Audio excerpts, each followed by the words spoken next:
भगवते शिवानन्दाय। ॐ नमो भगवते चिदानन्द।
गजाननं भूतगणाधिसेवितं कपिध्वजं भूफलचारुभक्षणम् उमासुतं शोकविनाशकारकं नमामि विघ्नेश्वरपादपङ्कजं।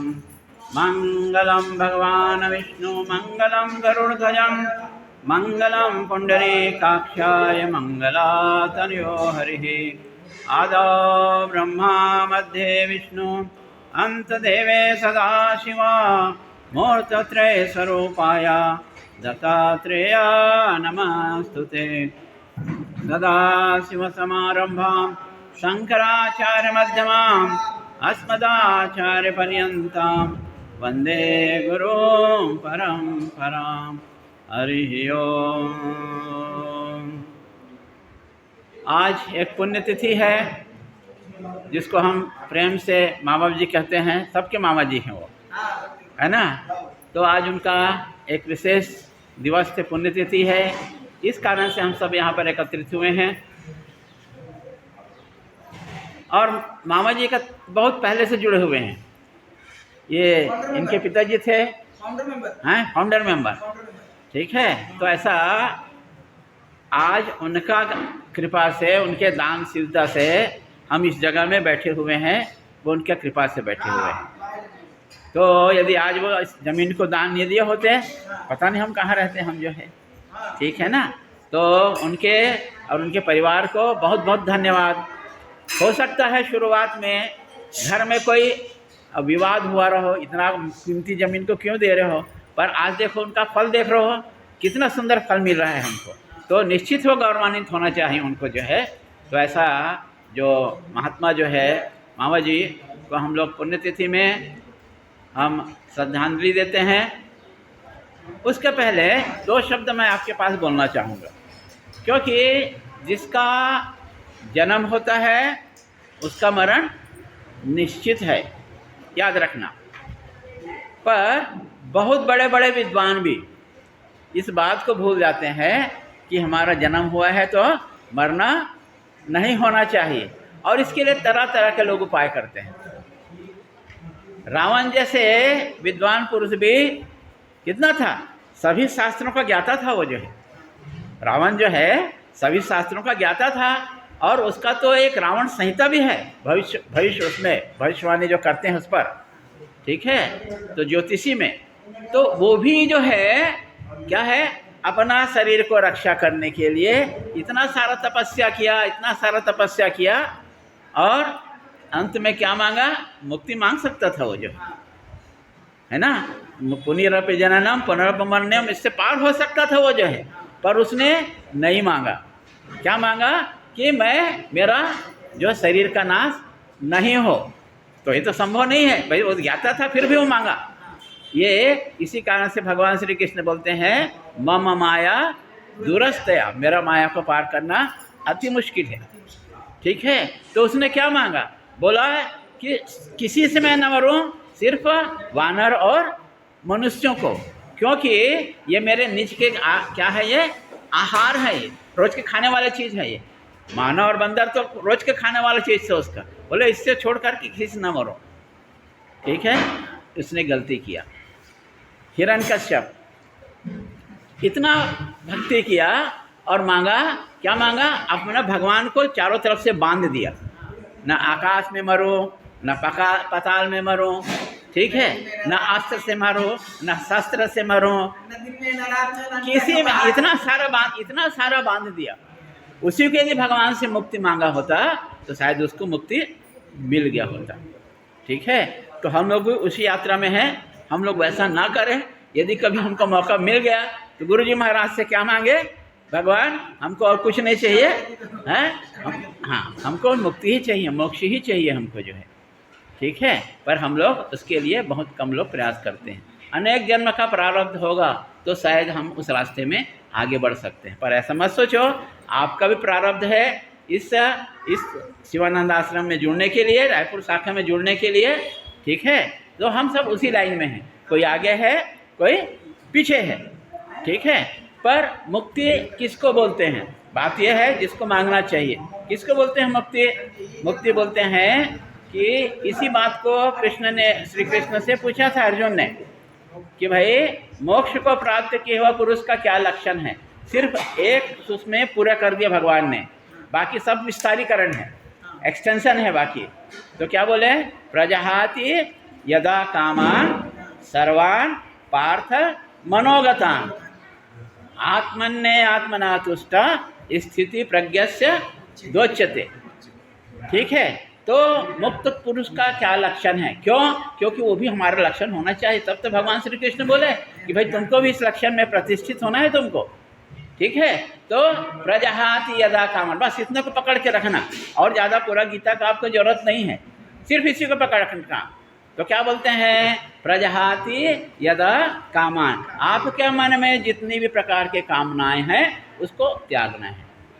क्या करना है, उसको हमको त्यागना है, जो जो कामनाएं हैं सबको त्यागना है, तब हमको मोक्ष मिलेगा। और यदि एक भी कामना हमारे पास में है तो हमको इस धरती पर आना पड़ेगा। एक भी कामना है, क्योंकि वो कामना अपना पूर्ति कराएगा, ठीक है। जैसे अग्नि है, अग्नि जल रहा है, एक छोटा बच्चा क्रॉलिंग करके जाता है, घुटने से सरक के जाता है, ठीक है। तो वो अग्नि उस बच्चे को हाथ रखता है, तो बच्चे को हाथ को जलाएगा कि नहीं जलाएगा, वो नहीं सोचेगा ये छोटा बच्चा है, अबोध बच्चा है, मैं नहीं जलाऊंगा। एक सुंदर स्त्री है ना, उसका लाश को वो रखा हुआ है जलाने के लिए, तो उसको जलाएगा कि नहीं जलाएगा, बोलेगा नहीं नहीं सुंदर स्त्री से लाश को नहीं जलाऊंगा, नहीं होता है, ठीक है। एक दुर्गंध युक्त लाश है, बहुत बदबू मार रहा है, तो उसको जलाएगा नहीं जलाएगा, जलाएगा। तो अग्नि का एक ही काम है, जलाएगा। वैसे ही हमारा सिर्फ एक काम है कि कर्म कर रहे हैं तो उसका फल निश्चित मिलेगा, उससे कोई बच नहीं सकता। परंतु ये महात्मा का यदि कृपा हो जाए, ऐसे महात्मा का कृपा हो जाए तो क्या होगा, कर्म तो कटेगा नहीं। कर्म दो कारण से होगा, या तो वो कर्म को अपने ऊपर ले लेंगे तो आपका नलिफाई हो जाएगा, बशर्ते कि वो अपने ऊपर लेना है, या फिर क्या होगा, संत महात्मा के पास जाने पर यह होता है कि आपको क्या करते हैं, उस कर्म फल को इस जीवन में नहीं, इस समय में नहीं, अगले समय में आपको पोस्टपोन कर देते हैं, अगले समय में मिलेगा, मिलेगा तो जरूर। ठीक है, इस कारण से कर्म करते समय हमको बहुत सचेत रहना है, क्या कर्म करना उचित है। और एक बात है, हम हिंदू हैं तो हम पुनर्जन्म को मानते हैं, तो यदि आप चाहते हो कि 9 महीना माँ के गर्भ में नहीं रहना है तो क्या करना पड़ेगा, आपको वैसा कर्म करना पड़ेगा। ठीक है, नहीं तो फिर हमको यहाँ पर फिर से आना पड़ेगा। तो बोलते हैं कि ये आपका एक जन्म का प्रारब्ध नहीं कि आप यहाँ पर आए हुए हो, कई जन्म का प्रारब्ध से आप यहाँ पर जुड़े हुए हो, इतना याद रखना। ठीक है, कई जन्म का, एक जन्म का नहीं, कई जन्म का प्रारब्ध है। इस कारण से हमको धीरे धीरे अपने कामनाओं का क्या करना पड़ेगा, त्याग करना पड़ेगा। तो त्याग करने का मतलब ये नहीं है कि इसको बोलते हैं अपने पत्नी को छोड़ दो, ये त्याग नहीं है ये। ठीक है, इसको बोलते हैं अपने पति को छोड़ दो, ये भी जरूरी नहीं है। तो क्या छोड़ना है, ठीक है, जो छोड़ सकते हैं उसको छोड़ना है, पर वो सबसे ज़्यादा महत्वपूर्ण होना चाहिए। तो वो सबसे ज़्यादा महत्वपूर्ण क्या होगा, सबसे महत्वपूर्ण चीज़ है आपका, सबसे महत्वपूर्ण चीज़ क्या है आपके लिए, जिसके बिना आदमी रह नहीं सकता है। तो वो पहले बोलते हैं सोना, किसको बोलते हैं, निद्रा, उसके बिना आदमी नहीं रह सकता है, और पूरा निद्रा नहीं लेगा तो पागल हो जाएगा वो। ठीक है, तो शरीर के लिए क्या जरूरी है, निद्रा जरूरी है। तो निद्रा को पूरा त्यागना नहीं है, उसको थोड़ा सा त्यागना है, हाँ थोड़ा सा कम करना है। ठीक है, और जो कम किए हो उसी को साधना में लगाना है। तो क्या त्यागना है हमको, निद्रा को थोड़ा सा कम करना है। एक चीज़, भोजन रोज करते हैं तो भोजन को त्यागना नहीं है, हमको क्या करना है, सात्विक भोजन को लेना है। क्या करना है, सात्विक भोजन को लेना है, ये भोजन का त्याग है। ठीक है, रोज हम भोजन करते हैं तो भाई एक दिन एकादशी के दिन में भोजन मत करो, आप जो है सात्विक का हाल ले लो। छोटा छोटा त्याग को करना है, ऐसा बड़ा बड़ा त्याग करने का सोचो ना कभी। ठीक, तो ऐसा आज जो है मामा जी की पुण्यतिथि में, ठीक है, तो है कहाँ पर है, वो गुरु के स्थान में है, गुरु के धाम में है, गुरु के चरण कमल में है। ठीक है, गुरु के चरण कमल में है, क्योंकि ऐसा दानी व्यक्ति, ऐसा महान व्यक्ति जो जीवन भर तपस्या किया। ठीक है, पहले तो आप लोग, तो आप भी तो बच्चे थे उस समय में, यहाँ पर आ करके वो अपना संभालते थे जो है। ठीक है, तो ऐसा उनको हम जो है आज श्रद्धांजलि देते हैं और भगवान से प्रार्थना करते हैं कि वो जहाँ भी हो, जिस लोक में भी हो, भगवान उनको आत्म शांति और सद्गति प्रदान करे और अपने चरण कमल में स्थान प्रदान करे। इन कामनाओं के साथ में हम महामंत्र कीर्तन, पंचाक्षरी मंत्र और महामृत्युंजय मंत्र 11 बार एक साथ करेंगे। ठीक, मैं महामंत्र पहले बोलता हूँ, आप लोग दोहराना उसको। हरे राम राम राम हरे हरे, हरे कृष्ण कृष्ण कृष्ण हरे हरे। राम हरे हरे, हरे कृष्ण कृष्ण कृष्ण हरे हरे।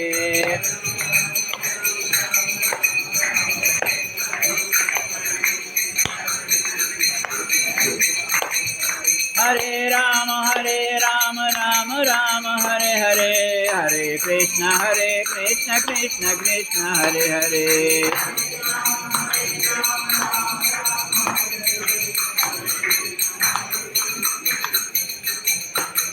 ओम नमः शिवाय, ओम नमः शिवाय, ओम नमः शिवाय, ओम नमः शिवाय।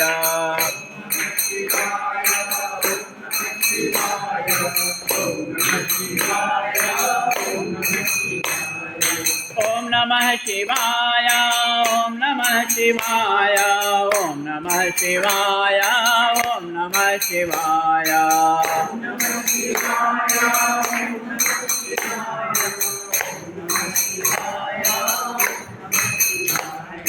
ओम नमः शिवाय, ओम नमः शिवाय, ओम नमः शिवाय, ओम नमः शिवाय।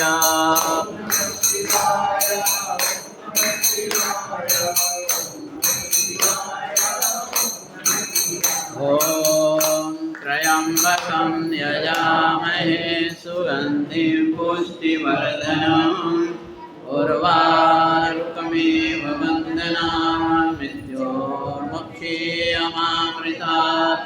ॐ त्र्यंबकं यजामहे सुगंधिं पुष्टिवर्धनम् उर्वारुकमिव बन्धनान्